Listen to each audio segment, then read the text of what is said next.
you are watching this video, you are interested in getting to know where clay comes from and the process to when you have a finished product in your hand. I have been working in clay almost 40 years. I have taught many beginners from beginning all the way to become professional potters. When I am going to teach you, I'm going to give you the science behind the class, behind the clay that you're working with, behind the glazes that you're going to work with, so that you can understand exactly what you are doing. Various techniques, there's many of them. There is no such thing as a one way or a way of perfection.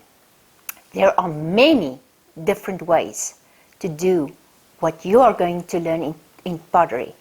The important thing is you need to find the way that's going to work for you. What can you expect from me in this class? I've already mentioned to you that I'm going to give you some scientific background information.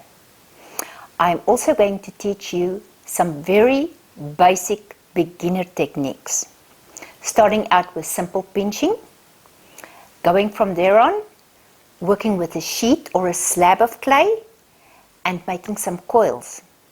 But before we do that, we need to find out if you are actually interested in pottery or if you're only interested in working with fimo clay that people make jewelry from, clay that's been made in the kitchen, from flour.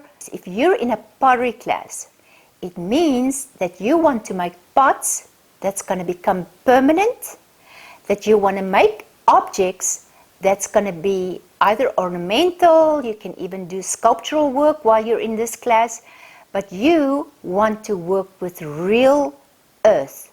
You will need access to a kiln. Things like glazes, you can use paints on your stuff. You need clay, and if you don't have clay in your hands, you cannot do pottery. I want to let you pull off a piece of clay, and I want for you to play with it. You can roll it like this, fold it over like this, you can pinch it with your fingers. I want for you to feel and find out about the character of the clay that you have in your hands. And I also want for you to work with it to a point where the clay is not going to allow you to work with it any further.